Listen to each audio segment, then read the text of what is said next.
Cuando leí el testamento de mis padres y vi que le dejaron toda la herencia a mi hermano el niño de oro, que no ha trabajado en años, cancelé en silencio cada pago que había estado haciendo por ellos. 2 semanas después, papá llamó, con la voz llena de ira: la hipoteca vence, paga ya. Le debes a esta familia, por lo menos, eso. Respiré hondo y dije: nunca pensé que estaría escribiendo algo como esto, pero aquí estoy. Mi nombre es Carl. Tengo 32 años. Y hasta hace unas pocas semanas, pensaba que tenía una relación decente, aunque complicada, con mi familia. No era perfecta, ni cálida y afectuosa, pero sí lo suficientemente estable como para que al menos pudiera fingir que todos estábamos en el mismo equipo. Resulta que estaba equivocado. Muy equivocado.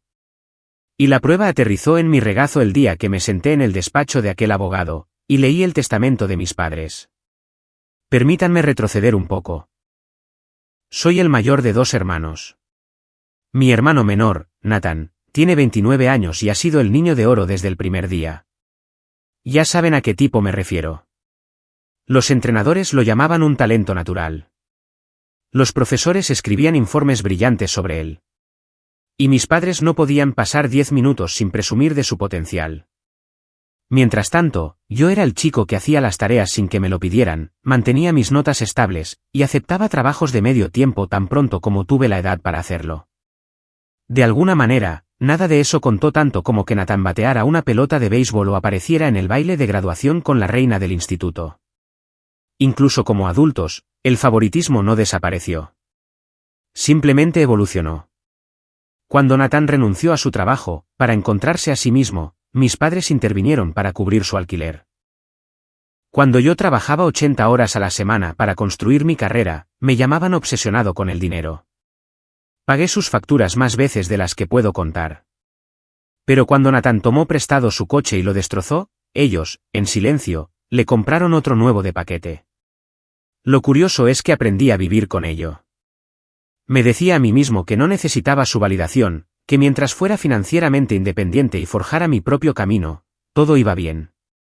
Y en su mayor parte, lo creía. Aún así, cuando me pidieron hace un par de años que les ayudara con la hipoteca, que cubriera ciertas facturas médicas, e incluso que fuera aval en un préstamo, acepté. ¿Por qué? Porque eran mis padres. Porque me sentía culpable sabiendo lo apurados que estaban. Porque en el fondo, pensaba que quizás, solo quizás, estaba demostrando algo, que yo era el confiable, el fuerte, el hijo con el que podían contar. Avancemos hasta hace 3 semanas. Estoy sentado en una oficina con paneles de caoba, el abogado ajustándose las gafas mientras desliza un juego de documentos sobre el escritorio. El testamento de mis padres. No estaban muertos, para que quede claro. Simplemente decidieron poner sus asuntos en orden. Supuse que le daría un vistazo, firmaría donde fuera necesario, y quizás me ofrecería a ayudarles a pulir la redacción. En lugar de eso, sentí un vacío en el estómago cuando llegué a la página 3. Cada activo, cada céntimo, cada propiedad, cada parte de la herencia estaba asignada únicamente a Nathan. Su niño pequeño. Mi nombre no aparecía en ninguna parte, excepto como el albacea suplente, lo que significaba que, esencialmente, se esperaba que yo organizara y entregara todo a mi hermano si ellos fallecían. Me quedé allí en un silencio atónito, leyendo y releyendo las líneas. ¿La casa en la que había invertido miles para ayudarles a conservarla? De Nathan. ¿La cuenta de jubilación que había suplementado discretamente cuando a papá le redujeron las horas en el trabajo? De Nathan. Incluso las reliquias familiares, el reloj de mi abuelo, que papá una vez me prometió, y el piano de mi abuela, que aprendí a tocar de niño, estaban listadas bajo el nombre de Nathan. Cuando finalmente encontré mi voz y pregunté por qué, el abogado simplemente se encogió de hombros y dijo: sus padres lo instruyeron de esta manera. Sin explicación, sin disculpas, nada. Salí de esa oficina sintiendo que el suelo había desaparecido bajo mis pies. Durante días, repasé todo lo que había hecho por ellos, las llamadas nocturnas cuando se rompió la caldera, los cheques que había escrito sin dudar, las veces que reorganicé mis propios planes para asegurarme de que estuvieran bien. Y ahora me habían reducido a un simple sustituto, una conveniente red de seguridad. Mientras que a Nathan, el hombre que no había tenido un trabajo estable en casi una década, Le estaban entregando las llaves del reino. Algo dentro de mí se rompió esa semana. No me enfurecí. No grité. No irrumpí en su casa exigiendo respuestas. Simplemente me quedé en silencio. Y en ese silencio, empecé a pensar. Si querían excluirme de su futuro, ¿por qué seguía yo pagando por su presente? ¿Por qué cubría facturas por las que ni siquiera me daban las gracias? ¿Por qué estaba canalizando el dinero que tanto me costaba ganar para mantener a flote a dos personas que claramente pensaban que mi valor se resumía en ser el albacea de la herencia, mientras su otro hijo lo recibía todo? Así que empecé a hacer llamadas. Cancelé las transferencias automáticas. Retiré mi nombre de las cuentas conjuntas. Llamé a las compañías de servicios públicos y al proveedor de la hipoteca, y dejé claro que ya no estaba involucrado. Fue aterrador y liberador a la vez. Esperaba que alguien me llamara al instante, pero los días pasaron en silencio. Pasó una semana, y todavía nada. Una parte de mí se preguntaba si siquiera se habían dado cuenta, si simplemente asumían que seguiría pagando la cuenta pasara lo que pasara. Ese pensamiento me revolvió el estómago. No fue hasta 2 semanas después que la presa finalmente se rompió. Mi teléfono se iluminó con el nombre de papá. Dejé que sonara 1, 2 veces, antes de contestar. Su voz no tenía el tono casual de «¿Qué tal el trabajo?», al que estaba acostumbrado. No, era cortante, casi autoritaria, con un toque de desesperación por debajo. «La hipoteca vence. Paga ya», aladró. Sin saludo, sin charla trivial, solo una orden, como si yo fuera un subordinado que se había retrasado en sus deberes. Antes de que pudiera responder, añadió, «Le debes a esta familia al menos eso». Recuerdo quedarme paralizado en mi cocina, con el teléfono pegado a la oreja, mirando la pared como si pudiera darme una respuesta. Mi primer instinto fue la incredulidad. ¿De verdad acababa de decir eso? ¿Le debo a esta familia? Como si años de sacrificio, de apoyarlos en silencio, no significaran nada. Como si yo fuera una especie de deudor en lugar de su hijo. Se me oprimió el pecho. Me sudaban las palmas de las manos. 1000 palabras giraban en mi cabeza, ninguna formándose lo suficientemente rápido. Finalmente, respiré hondo, tratando de calmarme. Por primera vez en mi vida, me di cuenta de que no tenía nada que perder diciendo la verdad. Volví a llevarme el teléfono a la oreja, y con la voz temblorosa, no por miedo, sino por el puro peso de todo lo que había soportado durante años, dije, «No, no te debo nada». Hubo una pausa larga y cargada al otro lado de la línea. Casi podía oír cómo se tensaba la mandíbula de mi padre, su respiración entrando por la nariz como si intentara no explotar. «Perdona», dijo finalmente, su tono una mezcla de incredulidad e ira. «Me has oído», respondí, con la voz más tranquila ahora que las palabras habían salido. «He estado pagando vuestras facturas durante años. Hipoteca, servicios, copagos del hospital, lo que se te ocurra. He hecho más que mi parte. Y luego leí ese testamento, papá. Todo, hasta el último céntimo, para Nathan. Así que no te debo ni un solo centavo». Se oyó un ruido, como si hubiera dejado el teléfono por un segundo. Cuando volvió, su voz era baja y peligrosa. «Estás siendo egoísta, Carl. Esa casa es el hogar familiar. Tu deber es ayudar a mantenerla en pie». «Mi deber», casi me reí, pero sonó amargo. «Vosotros decidisteis cuál era mi deber cuando se lo firmasteis todo a Nathan. Dejasteis muy claro cuál es mi lugar en esta familia. Así que, a partir de ahora, simplemente seguiré vuestro consejo y me mantendré en mi sitio». No respondió de inmediato, y por un momento, pensé que podría colgar. En cambio, oí la voz de mamá de fondo, débil pero frenética. «¿Qué dice? Va a enviar el dinero». Papá le ladró de vuelta. «No, se niega». «No me estoy negando», interrumpí. «He terminado». «Hay una diferencia». El silencio que siguió fue ensordecedor. Podía sentir el pulso latiendo en mi cuello. Cada músculo de mi cuerpo estaba tenso. Entonces, papá soltó una risa sin humor. «Bien», dijo bruscamente.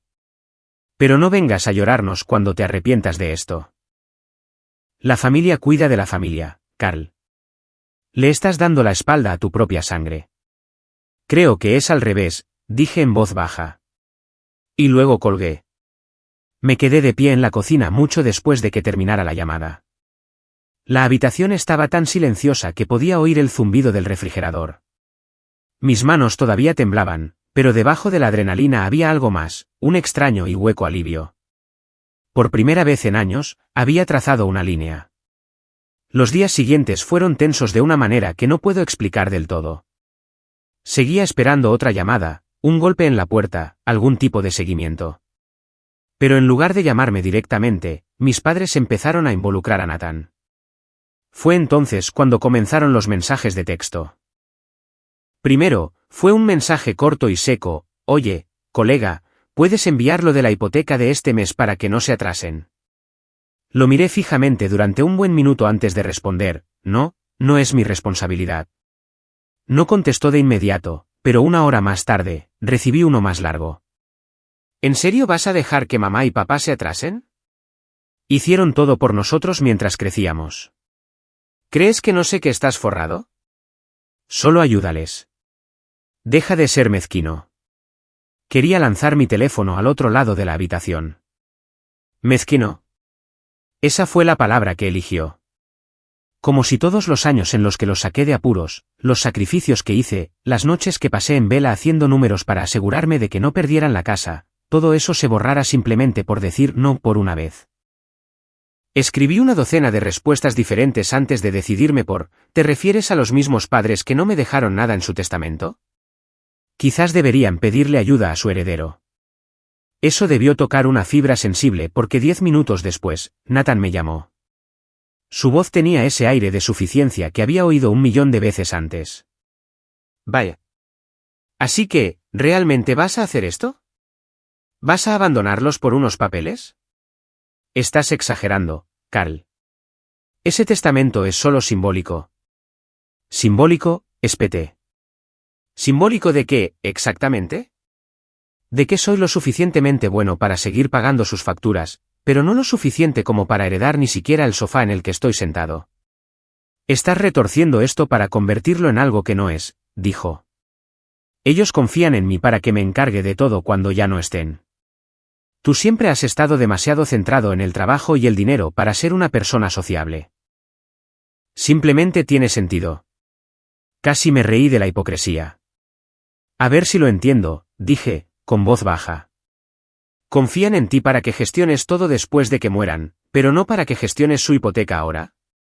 Interesante lección. No tuvo respuesta para eso, lo cual fue satisfactorio a su manera.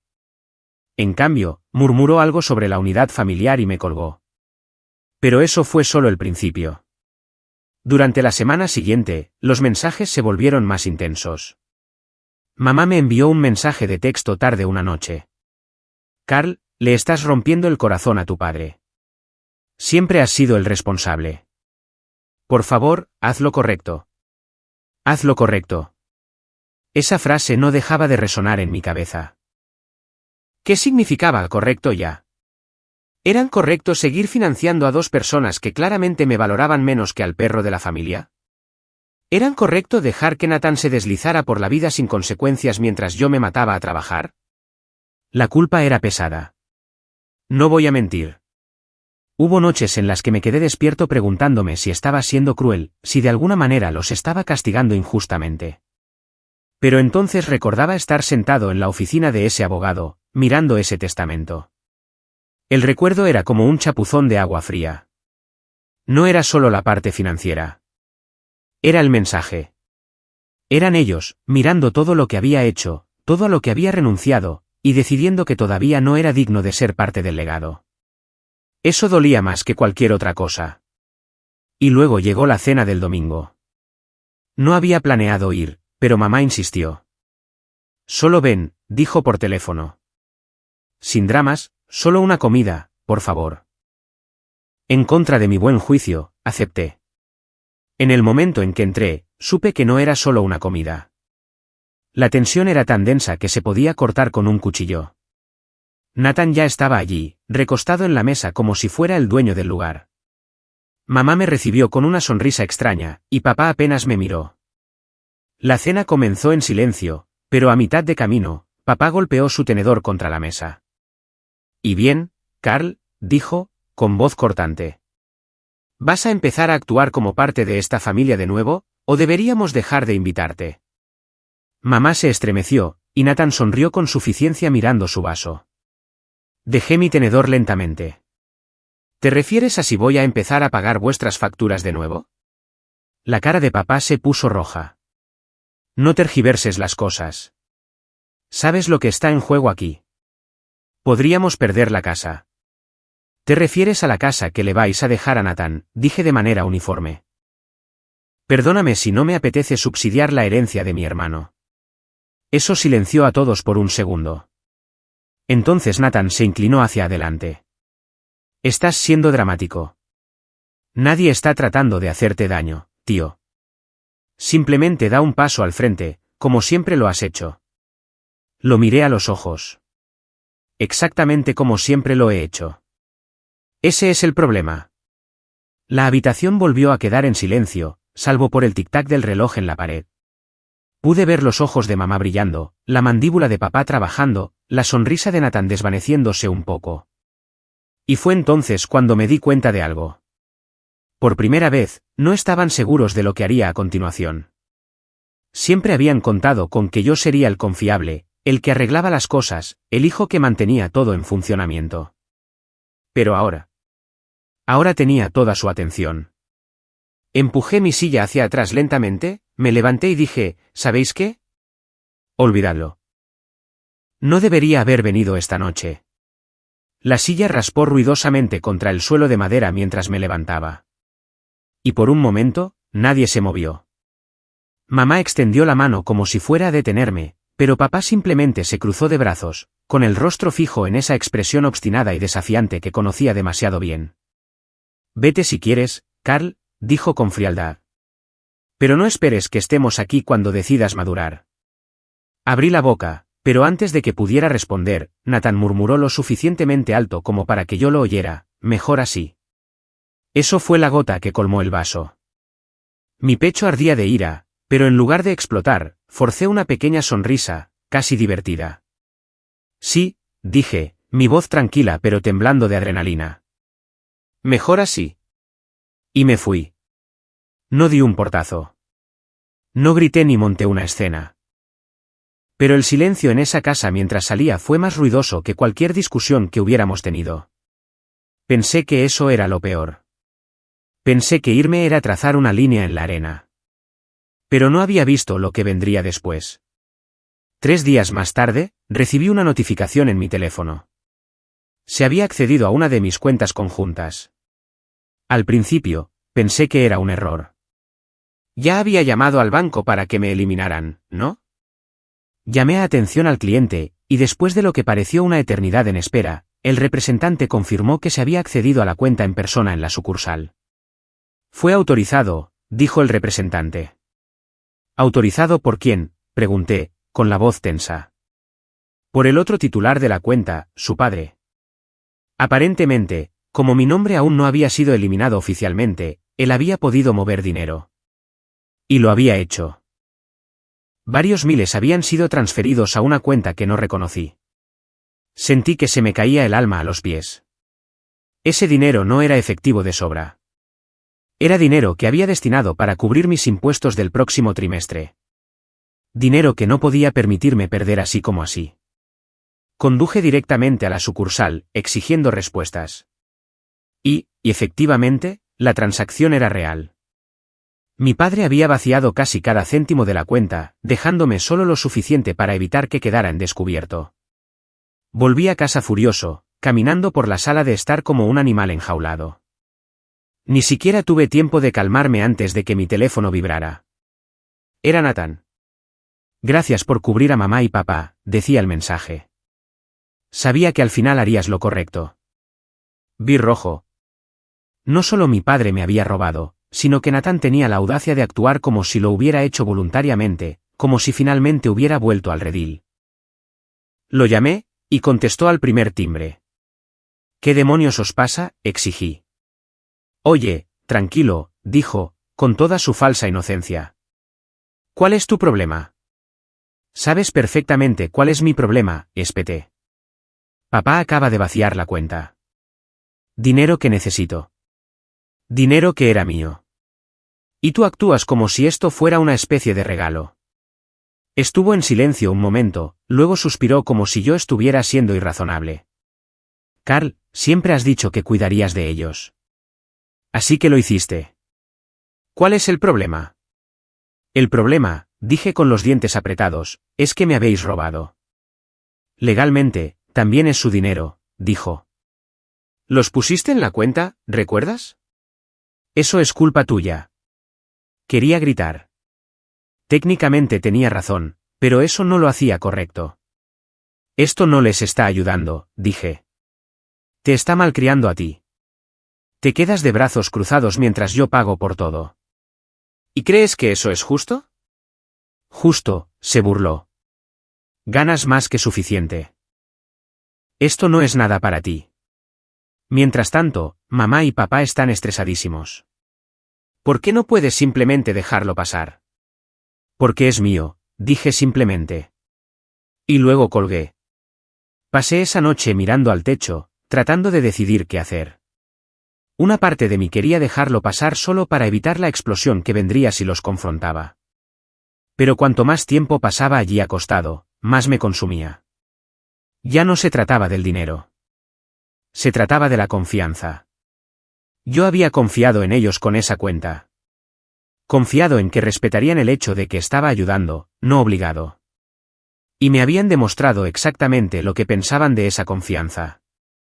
A la mañana siguiente, conduje hasta su casa. No llamé primero. Mamá abrió la puerta con aspecto cansado. Carl, dijo en voz baja, como si se sintiera aliviada de verme. Entra, hablemos. Entré, y allí estaba papá en la sala de estar, sentado en su sillón reclinable como un rey. Nathan también estaba allí, apoyado contra la pared con esa mirada de suficiencia en su rostro. Justo estábamos hablando de ti, dijo papá. Me lo imagino, dije. Seamos breves. ¿Dónde está el dinero? Papá parpadeó. Perdona. ¿Sabes de lo que hablo? Dije, mi voz cortante. El dinero que sacaste de la cuenta. No se inmutó. No era solo tu dinero. Era una cuenta conjunta. Eran mis ingresos, repliqué. Dinero que yo gané. Dinero que aparté para mis impuestos. No tenías ningún derecho. Estás siendo dramático, intervino Nathan. Lo usaron para cubrir la hipoteca. Deberías estar contento de que se esté usando para algo bueno. Me volví hacia él. ¿Algo bueno?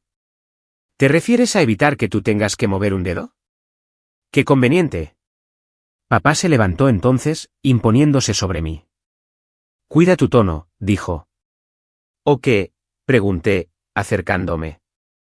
Mi corazón martilleaba en mi pecho, pero no retrocedí. Ya dejasteis claro lo que significo para vosotros. Vi el testamento. Sé que todo va para Nathan.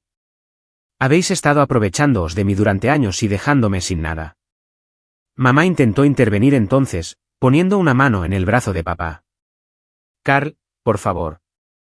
Solo necesitábamos ayuda. No, dije bruscamente. Necesitabais control, y ahora habéis ido demasiado lejos. El rostro de papá se puso rojo, pero antes de que pudiera responder, Nathan sonrió con suficiencia. Asúmelo, Carl, dijo. Nunca dejarás de ayudarles. Es lo que eres. Puedes patalear todo lo que quieras, pero al final del día, sigues siendo el responsable. Cederás. Siempre lo haces. Algo en mí se quebró en ese momento. No grité. No lancé nada. Pero sentí una claridad fría que me invadió. No solo esperaban que cediera. Contaban con ello. Creían en el fondo que yo no podría alejarme. Miré a los tres, de pie en la casa que había ayudado a salvar más de una vez. Y dije con una voz tan baja que incluso a mí me asustó, esta vez no. Me di la vuelta y salí, dando un portazo esta vez.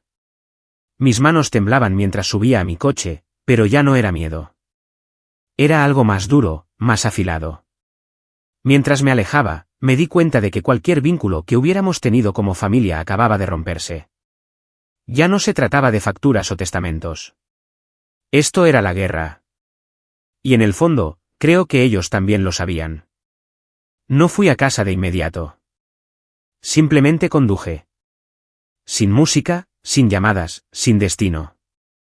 Debí dar la vuelta a media ciudad antes de terminar en un aparcamiento vacío en las afueras. Me senté allí con el motor apagado, agarrando el volante con tanta fuerza que me dolían los nudillos.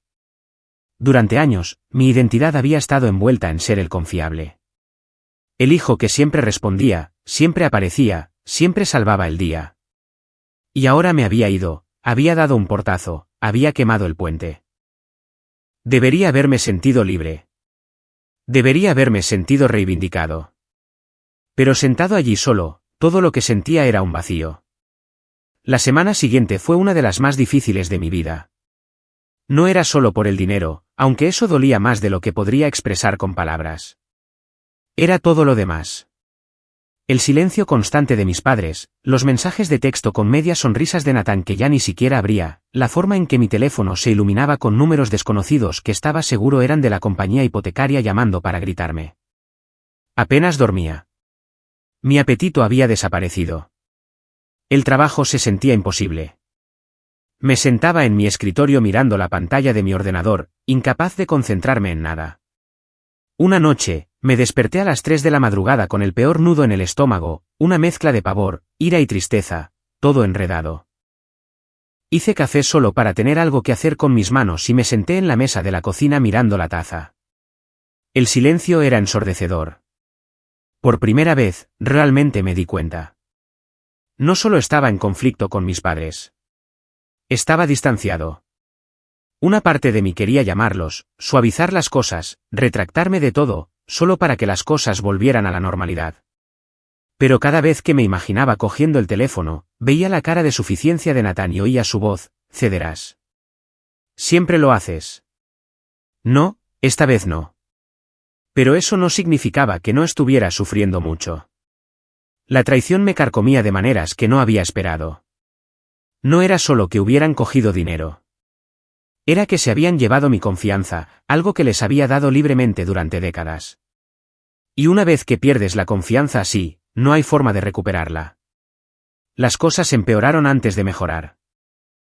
2 semanas después de esa explosión en su casa, recibí una carta por correo, un aviso oficial del banco sobre la hipoteca. Legalmente, yo ya no era responsable desde que retiré mi nombre de todo. Pero solo ver ese aviso en negrita que decía pago atrasado hizo que se me revolviera el estómago. Sabía que mis padres debían estar en pánico. Y una parte de mí todavía odiaba la idea de que perdieran la casa, sin importar lo enojado que estuviera. Me senté con esa carta durante mucho tiempo, sopesando mis opciones. Podría pagarla y nunca decírselo. Podría intervenir como siempre lo había hecho. Pero, ¿entonces qué? Nunca aprenderían. Simplemente seguirían esperando que yo limpiara su desastre. En lugar de eso, trituré la carta. Pensé que eso me haría sentir poderoso, pero no fue así. Sentí como si estuviera cortando otro hilo entre nosotros. No sabía si estaba más enojado con ellos por llevarme a este punto o conmigo mismo por dejar que esto continuara durante tanto tiempo. En el trabajo, mis amigos comenzaron a notar que algo andaba mal. Una tarde, mi compañera Jenny me sorprendió mirando fijamente mi portátil. Parece que no has dormido en una semana, dijo con amabilidad. Casi la ignoré, pero en cambio, le conté un poco, solo un poco de lo que estaba pasando. Escuchó en silencio, y luego dijo algo que se me quedó grabado. Has estado interpretando a su héroe durante años, Carl. Quizás es hora de que interpretes el tuyo. Eso me golpeó como un puñetazo. Quizás era hora de dejar de intentar demostrar mi valía a personas que ya habían decidido cuál era. Esa noche, saqué un cuaderno y empecé a escribirlo todo. No solo el dinero que les había dado a lo largo de los años, sino las horas que había dedicado, las oportunidades que había rechazado porque me necesitaban. Era una lista asombrosa. Y al final, escribí en letras grandes, y no más. Se convirtió en mi mantra. Cada vez que me sentía culpable, cada vez que consideraba ceder, abría ese cuaderno y leía esa lista. Me recordaba que esto no era solo por una mala semana. Se trataba de un patrón que se había repetido toda mi vida. Lentamente, comencé a distanciarme de maneras más tangibles. Dejé de seguir a Nathan en las redes sociales. Dejé de contestar llamadas de números que no reconocía. Le dije a los vecinos de mis padres que dejaran de darme noticias sobre la casa. Y lo más importante, comencé a poner mi energía de nuevo en mi propia vida. Tomé horas extra en el trabajo, no porque necesitara el dinero, sino porque mantenerme ocupado evitaba que mi mente se descontrolara. Volví al gimnasio por primera vez en meses. Empecé a cocinar comidas decentes de nuevo en lugar de solo pedir comida para llevar. Incluso empecé a hablar con un contable sobre formas de proteger mis finanzas para que esto nunca pudiera volver a suceder. Aún así, había noches en las que el peso de todo me golpeaba como un tren de mercancías. Un viernes por la noche, me encontré sentado en la oscuridad en mi sofá, mirando la pared, sintiéndome como un extraño en mi propia vida. Siempre había imaginado a mis padres presentes en los grandes momentos, festivos, cumpleaños, quizás incluso algún día cuando tuviera mis propios hijos. Ahora, todo eso se sentía imposible. El punto más bajo llegó cuando mamá apareció en mi apartamento sin avisar.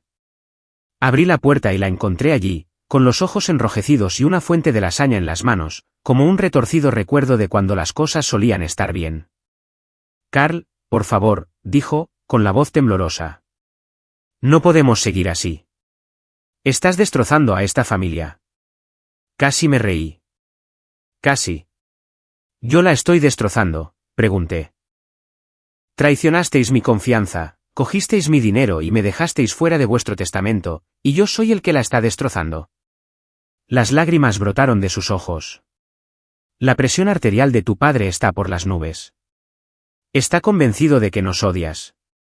No os odio, dije, con un nudo en la garganta. Pero no puedo seguir viviendo así. No puedo seguir siendo el único que mantiene todo unido. Dejó la fuente de lasaña en la encimera como si eso fuera a arreglar las cosas de alguna manera. Nathan lo está intentando, Carl. ¿De verdad que sí? Pues que lo intente más, dije. Se fue poco después, pareciendo más pequeña de alguna manera. Cuando la puerta se cerró tras ella, me dejé caer al suelo y me cubrí la cara con las manos. No me sentía triunfante. Solo me sentía cansado. Pero en ese agotamiento, algo más comenzó a formarse. Una resolución, silenciosa pero sólida. No podía arreglarlos. No podía hacerles ver lo que habían hecho. Pero podía asegurarme de que, en el futuro, no volvería a estar en esta posición. Esa noche, abrí mi portátil y empecé a hacer planes. Planes reales. No solo cancelar pagos o escribir en un cuaderno, sino pasos concretos para separar mi vida de la de ellos por completo, financiera, legal y emocionalmente. No era venganza. Todavía no. Era supervivencia. Y mientras trabajaba hasta altas horas de la noche, por primera vez en semanas, sentí el más leve destello de algo que casi se sentía como paz.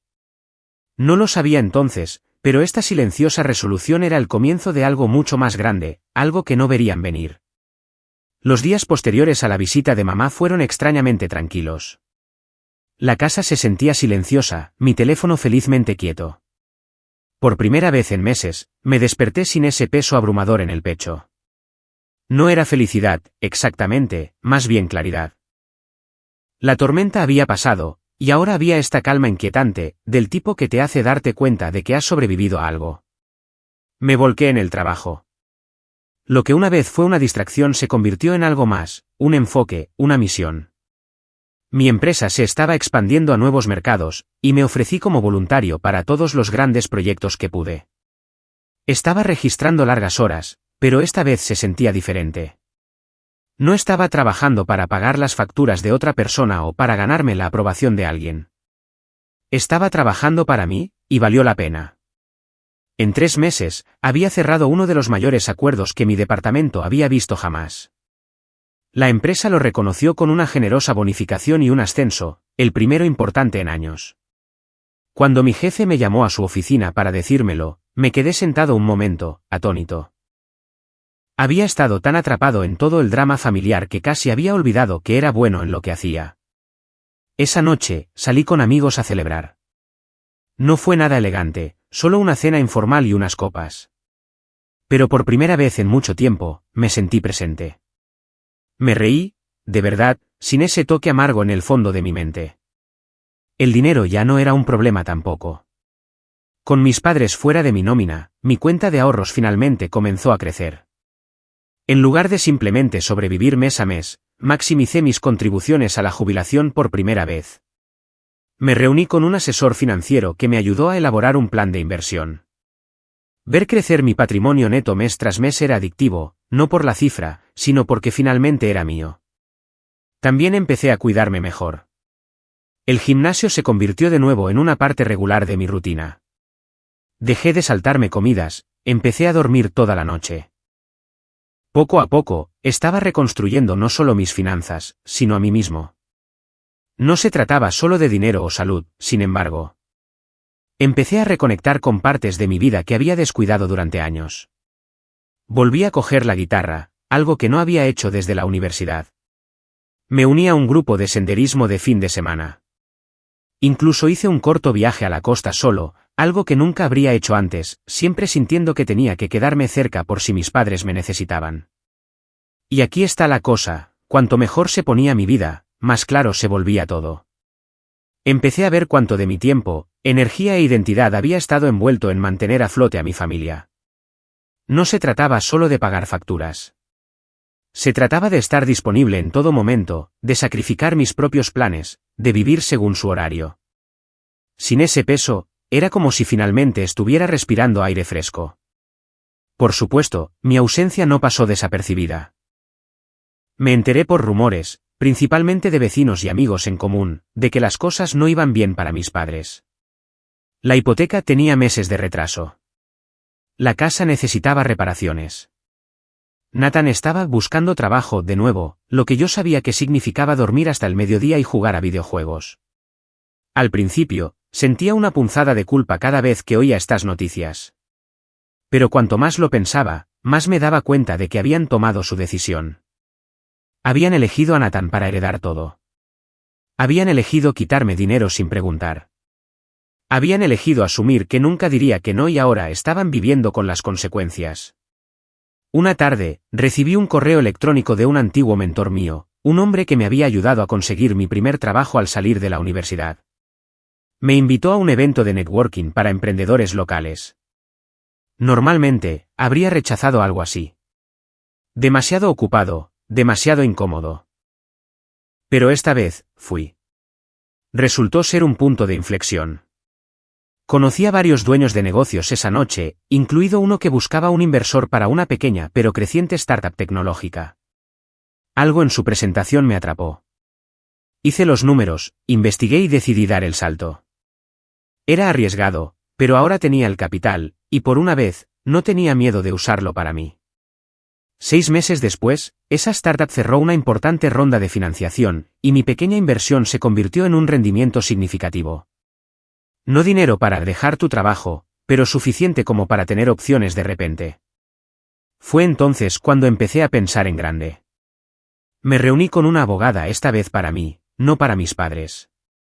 Hablamos sobre protección de activos, establecer un fideicomiso, incluso la posibilidad de comprar una propiedad. Quería construir algo sólido, algo que fuera solo mío. Y entonces llegó el momento que lo cambió todo. Uno de mis colegas mencionó que una propiedad estaba a la venta. Una casa grande al otro lado de la ciudad. No era cualquier casa, sin embargo. Era el mismo modelo que la casa de mis padres, más nueva y mejor mantenida, en un barrio más agradable. Conduje hasta allí para verla por capricho, diciéndome a mí mismo que solo era curiosidad. Pero en el momento en que entré, algo hizo clic. El lugar lo tenía todo, espacio, luz, un gran patio trasero. Me quedé allí, en la sala de estar vacía, imaginando cómo sería construir una vida allí, una vida en mis propios términos. Hice una oferta al día siguiente. Cuando fue aceptada, no se lo dije a nadie. Ni a mis padres, ni a Nathan, ni siquiera a la mayoría de mis amigos. Quería que fuera mía, completamente separada de todo el caos que había dejado atrás. Mudarme se sintió como despojarme de los últimos vestigios de mi antigua vida. Un fin de semana, mientras desempacaba cajas en mi nueva cocina, encontré ese viejo cuaderno, aquel en el que había anotado cada dólar que les había dado a mis padres, cada sacrificio que había hecho. Lo hojeé lentamente, página tras página, hasta que llegué a la última línea, y no más. Y por primera vez desde que lo escribí, sonreí, porque ya no era solo una línea en un papel. Era la realidad. Pero por muy bien que estuvieran yendo las cosas, todavía había una parte de mí que no había terminado. Porque mientras yo había reconstruido mi vida, ellos no habían cambiado. Nathan seguía viviendo del cuento, mis padres seguían permitiéndoselo. Y todos ellos todavía esperaban que un día yo cediera y volviera. Aún no lo sabían. Pero ese día nunca llegaría. De hecho, la próxima vez que me vieran, las cosas serían muy, muy diferentes. Porque para entonces, ya no solo estaba sobreviviendo. Estaba ganando. Y estaba empezando a pensar que quizás, solo quizás, era hora de hacérselo ver. Hora de hacerles ver exactamente lo que habían perdido. Para cuando llegó la primavera, yo era una persona completamente diferente a la que había sido esa noche, sentado en el aparcamiento vacío. Mis días tenían estructura. Mi trabajo prosperaba. Mi nueva casa se sentía como un santuario. Y mis finanzas estaban más sanas que nunca. Pero esa paz era frágil. Y en el fondo, lo sabía, porque mi familia todavía creía que tenía un derecho sobre mí. Comenzó con pequeñas cosas. Un mensaje de voz de mamá, llorosa, diciendo que habían hecho los cálculos y solo necesitaban unos pocos miles para superar este bache. Un mensaje de texto de Nathan preguntando si podía prestarle dinero hasta que lo contrataran en un nuevo trabajo que, según él, comenzaría el próximo mes. Luego, unos 2 meses después de mudarme a mi casa, recibí una carta formal, no de mis padres, sino de su abogado. Estaba redactada con cuidado, pero el mensaje era claro. Me pedían que contribuyera de nuevo a la hipoteca, sugiriendo que era mi obligación moral como hijo mayor preservar el hogar familiar. Leí la carta 3 veces, atónito. Estaban tratando de formalizar mi culpa en una responsabilidad. En lugar de responder de inmediato, llamé a mi abogada, la misma que me había ayudado a establecer mi fideicomiso y mi plan de protección de activos. Le expliqué todo, el testamento, la cuenta vaciada, la carta del abogado. Escuchó sin interrumpir, y luego dijo algo que me dejó sin aliento. Carl, ¿te das cuenta del poder de negociación que realmente tienes aquí? Al principio, no lo entendí. ¿Poder de negociación? Los has estado apoyando financieramente durante años, dijo. Estoy dispuesta a apostar que tienes documentación, transferencias, correos electrónicos, mensajes de texto que muestra exactamente cuánto contribuiste. La tengo, dije lentamente, pensando en mi cuaderno. Entonces estás en una posición muy fuerte, dijo. Si te están tratando como si les debieras algo, podrías darle la vuelta a eso muy fácilmente. Tienes pruebas de que se han estado beneficiando de tu apoyo durante años. Si quisieras, podrías presentar una reclamación, como mínimo, para establecer que su versión de los hechos no es cierta. Esa idea se quedó conmigo mucho después de colgar el teléfono. Durante tanto tiempo, había estado a la defensiva, tratando de protegerme de que se aprovecharan de mí. Nunca se me había ocurrido que podría pasar a la ofensiva. Esa noche, me senté con un vaso de whisky y repasé todo. Cada extracto bancario, cada correo electrónico, cada mensaje de texto que había guardado. Los organicé en carpetas, codificados por colores según el año, creando una cronología de todo el apoyo financiero que había proporcionado. Pagos de la hipoteca, primas de seguros, reparaciones, facturas médicas. Incluso esa vez que pagué la tarjeta de crédito de papá después de que se olvidara y casi arruinara su historial crediticio. El total era asombroso, decenas de miles de dólares a lo largo de los años. Miré fijamente el número al final de la hoja de cálculo, con la mandíbula apretada. No me extrañaba haber estado viviendo de cheque en cheque durante tanto tiempo. Pero el verdadero punto de inflexión llegó una semana después, cuando me encontré con una de las vecinas de mis padres mientras hacía recados. Era una mujer mayor que me conocía desde que era niño, y me llevó a un lado, con voz baja. Carl, dijo, odio ser yo quien te lo diga, Pero tu hermano ha estado diciendo a la gente que tú eres la razón por la que la casa está en problemas. Se me revolvió el estómago. ¿Qué? Dijo que prometiste ayudar y luego te echaste atrás, dijo. Te ha estado llamando egoísta. Algunos de los vecinos están empezando a hablar. Le di las gracias y conduje a casa en silencio, agarrando el volante con tanta fuerza que me dolía. No era suficiente con que hubieran vaciado mi cuenta. Ahora estaban tratando de reescribir la historia para convertirme en el villano de su versión de los hechos. Esa noche, tomé una decisión. Si querían jugar a este juego públicamente, entonces bien, se necesitaban dos para jugar. Llamé a mi abogada de nuevo y le pedí que redactara una carta formal, una que detallara con números exactos todo lo que había contribuido a lo largo de los años, con fechas e importes. La carta dejaba muy claro que no solo no les debía nada, sino que, si así lo decidía, podría buscar un reembolso legal por parte de lo que ya había pagado. Cuando leí el borrador, fue como ver mi vida en blanco y negro. Cada sacrificio, cada transferencia, cada préstamo que nunca me devolvieron. Allí estaba, cuidadosamente detallado en papel con membrete. Pero eso era solo la mitad. La otra mitad provino de mi creciente éxito en el trabajo. Mi ascenso me había dado un asiento en la mesa en reuniones de las que nunca antes había formado parte. Uno de los proyectos que lideraba implicaba negociar con varios bancos y proveedores de hipotecas. De repente, estaba muy bien conectado en la industria exacta con la que mis padres estaban luchando. Era casi poético. A través de mis contactos de trabajo, me enteré de algo interesante. El prestamista que tenía la hipoteca de mis padres se estaba preparando para vender una parte de sus préstamos a una cooperativa de crédito más pequeña. Era una práctica estándar. Nada sospechoso, pero significaba que su hipoteca pronto podría estar en manos de otra persona. Y fue entonces cuando la idea comenzó a tomar forma. Empezó pequeña, solo un pensamiento que aparté por ser demasiado complicado. Pero durante los días siguientes, seguía volviendo. ¿Y si pudiera involucrarme en esa transferencia de alguna manera? ¿Y si, en lugar de lanzar dinero a su problema, pudiera ponerme en una posición en la que yo controlara el resultado? Pasé unas semanas investigando en silencio, haciendo llamadas, haciendo preguntas cuidadosas. No actué de forma imprudente.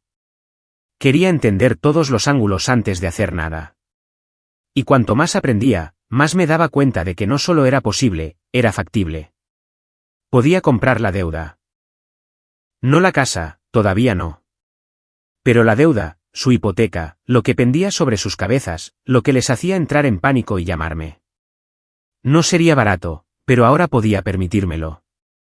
Y una vez que fuera dueño de esa deuda, la dinámica de poder cambiaría por completo. Ya no solo me pedirían ayuda a mí. Le estarían pidiendo a su nuevo prestamista. Y ese prestamista sería yo. No hice ningún movimiento todavía. No estaba listo. Pero solo saber que tenía esa opción lo cambió todo. Me dio una sensación de calma que no había sentido en meses. Al mismo tiempo, empecé a fortalecer mi posición de otras maneras. Consolidé mis inversiones, diversifiqué mi cartera y seguí haciendo crecer mis ahorros. Me mantuve enfocado en el trabajo y continué ascendiendo. Quería ser inquebrantable antes de hacer mi movimiento. Y mientras tanto, me mantuve en silencio. No respondí a sus mensajes, no caí en la provocación de Nathan cuando intentó provocarme con textos arrogantes, ni siquiera reconocí los chismes que sabía que estaban difundiendo. Simplemente seguí construyendo, ladrillo a ladrillo, capa por capa, porque cuando llegara el momento, quería que no hubiera ninguna duda sobre quién tenía las cartas. Y cuando ese momento llegara, cuando finalmente llegara la llamada de que la casa estaba oficialmente en pre-ejecución hipotecaria, estaría preparado. Preparado para intervenir, preparado para tomar el control, preparado para hacerles ver exactamente lo que significaba elegir a Nathan por encima de mí. Y esta vez, no podrían ignorarme. Esta vez, no me limitaría a marcharme. Cuando finalmente llegó la llamada, no fue de mis padres. Fue de una amiga en común de la familia, alguien que siempre había sido amable conmigo mientras crecía. Su voz era vacilante, casi como si se disculpara. Carl, dijo, pensé que debería saberlo. La casa tiene un aviso de ejecución hipotecaria en la puerta. Le di las gracias, colgué y me senté muy quieto por un momento. Mis padres no me habían llamado, ni siquiera me habían enviado un mensaje. Quizás eran demasiado orgullosos. Quizás estaban esperando hasta el último segundo, esperando que alguien más apareciera y arreglara las cosas por ellos. Pero esta vez, yo ya les llevaba la delantera. 2 días después, recibí la noticia oficial de mi contacto en el banco. La deuda había sido vendida. Me había estado preparando para esto durante meses, así que actué rápido. En una semana, su hipoteca había sido comprada discretamente por una entidad de inversión que yo controlaba.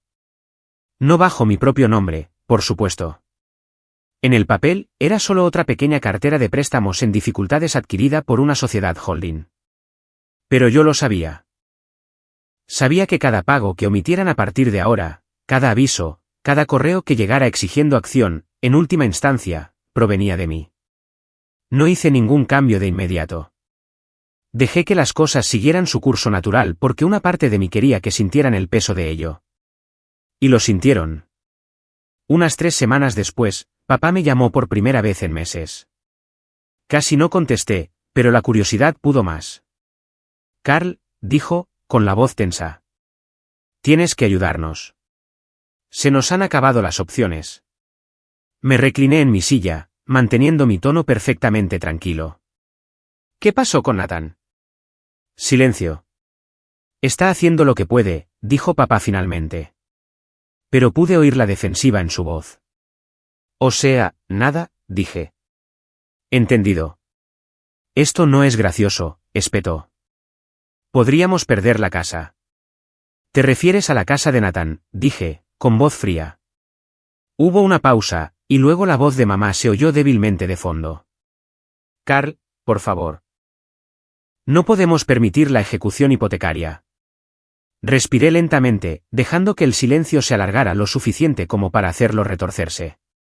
Puede que pueda ayudar, dije al fin. Pero no como antes. No con limosnas. Si me involucro, será bajo mis términos. ¿Qué términos?, preguntó papá, cansado. Os lo haré saber cuando esté listo, dije. Y colgué. Pasé las siguientes semanas trabajando estrechamente con mi abogada para finalizar todo. La compañía que ahora tenía su hipoteca les envió una carta formal ofreciendo un acuerdo de reestructuración, pagos mensuales más bajos, un plazo extendido, sin penalizaciones, pero con una condición. Tenían que ceder el control parcial de la propiedad al prestamista hasta que se pagara el saldo. Era una práctica estándar, nada ilegal o inusual, pero me daba lo que quería, autoridad. Firmaron. Por supuesto que lo hicieron. No tenían otra opción. Una vez que los papeles estuvieron finalizados, programé una visita. Era la primera vez que volvía a la casa en meses, y caminar por ese camino de entrada se sintió surrealista. Nathan abrió la puerta, su rostro ya tenso. ¿Qué haces aquí?, preguntó. Sonreí, tranquilo y sereno. Viendo cómo está mi propiedad. Parpadeó. ¿Tú qué? Pregúntale a mamá y a papá, dije, pasando a su lado hacia la sala de estar. Ambos estaban sentados allí, pareciendo más pequeños de lo que nunca los había visto. Los ojos de mamá se movían entre mí y el suelo, y la mandíbula de papá estaba apretada, como si intentara no explotar. Tú, dijo. Tú compraste el préstamo. Así es, dije, tomando asiento en el sofá como si fuera el dueño del lugar. Porque, en cierto modo, lo era. Felicidades. Oficialmente sois mis inquilinos ahora. Nathan maldijo por lo bajo. Pero levanté una mano. Relájate. No estoy aquí para echaros. Todavía no. De hecho, os ofrezco un trato mejor del que el banco os habría dado nunca. Tendréis pagos más bajos, más tiempo, y la casa permanecerá a vuestro nombre. Siempre y cuando cumpláis con lo que debéis. ¿Y si no lo hacemos?, preguntó papá, con voz baja. Entonces, dije, mirándolo a los ojos, yo decido lo que pasa después. La habitación quedó en un silencio sepulcral. Por primera vez en mi vida, no era yo quien rogaba, suplicaba o explicaba. Yo tenía el control. No hice esto para ser cruel, continué, con voz uniforme. Lo hice porque estoy harto de que se aprovechen de mí. Estoy harto de ser el único que se sacrifica. Queríais que Nathan lo heredara todo. Bien. Pero no podéis tenerlo todo.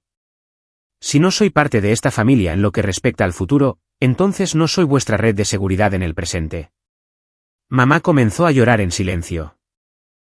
Nathan parecía que quería discutir, pero incluso él sabía que era mejor no abrir la boca. Cumplid con los pagos, dije, levantándome. Y os quedáis aquí. Si no lo hacéis, estáis fuera. Así de simple. Salí de la casa sintiéndome más ligero de lo que me había sentido en años. Durante los meses siguientes, hicieron sus pagos, a duras penas. Cada vez que llegaba un pago, lo veía reflejado en mi cuenta. Un reconocimiento silencioso de que el equilibrio de poder había cambiado.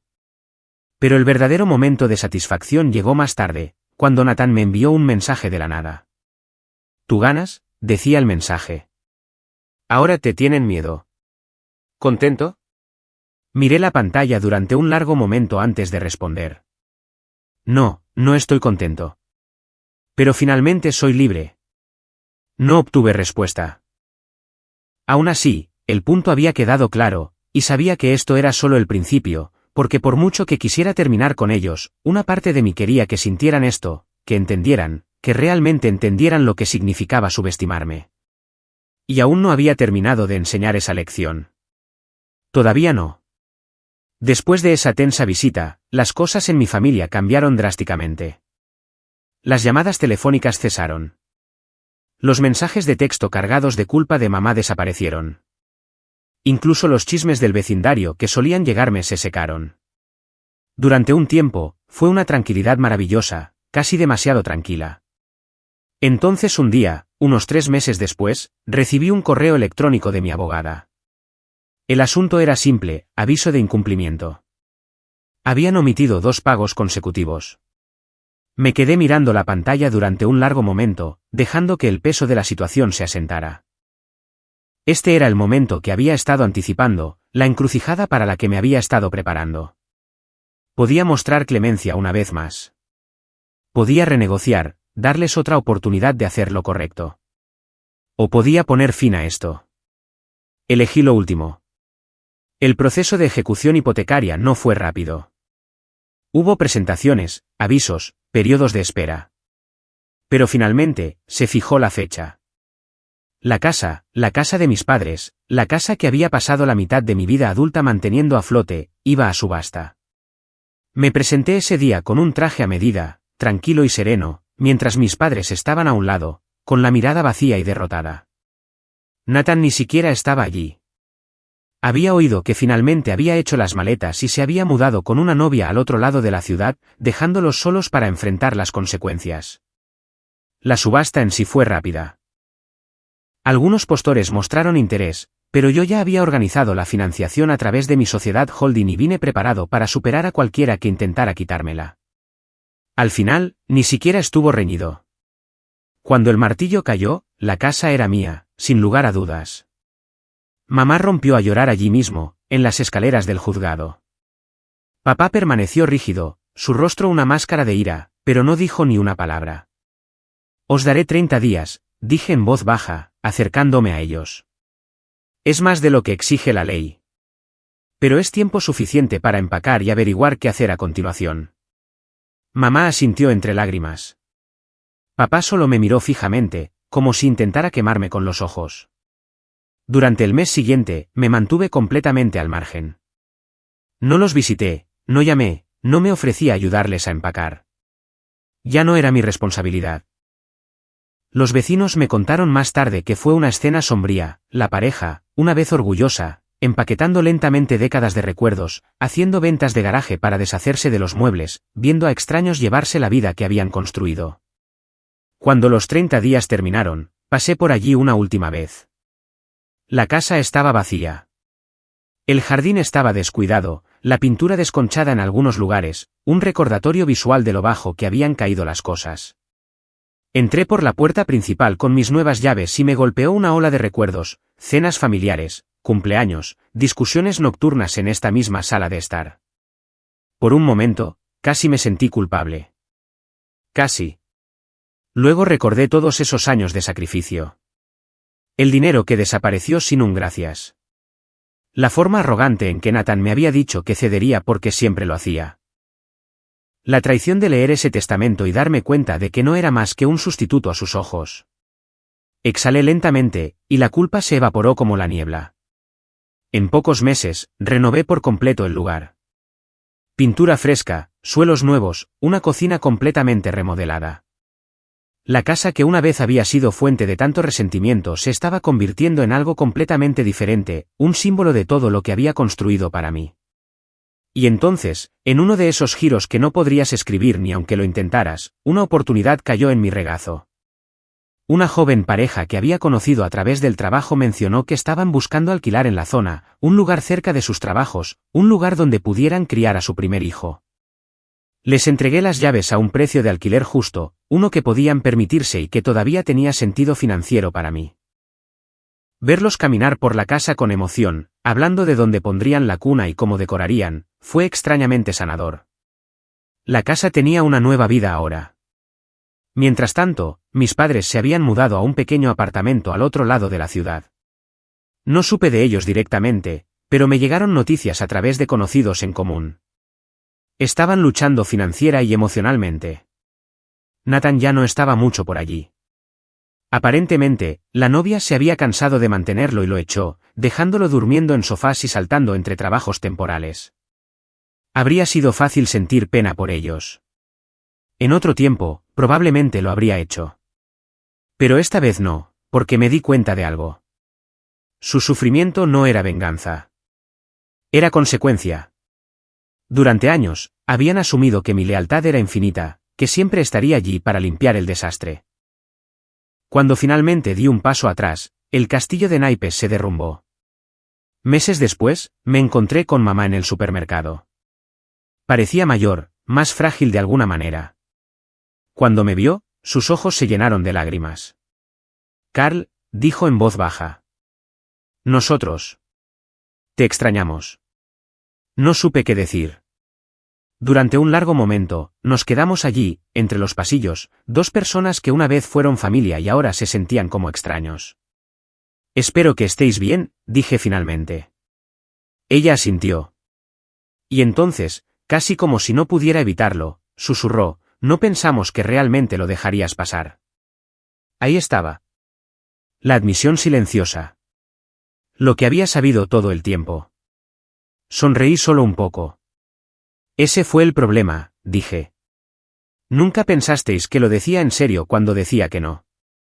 Y con eso, cogí mi carrito y me alejé. Conduciendo a casa ese día, me di cuenta de algo extraño. Ya no estaba enojado. Ni con ellos, ni con Nathan, ni siquiera por los años que había pasado tratando de ganarme su aprobación. Había terminado. Y mientras entraba en el camino de entrada de mi nueva casa, mi casa, sentí esa paz tranquila y constante de nuevo. No triunfante, no vengativo, solo libre. Porque al final, no solo había recuperado mi dinero, o la casa, o mi dignidad. Había recuperado mi vida.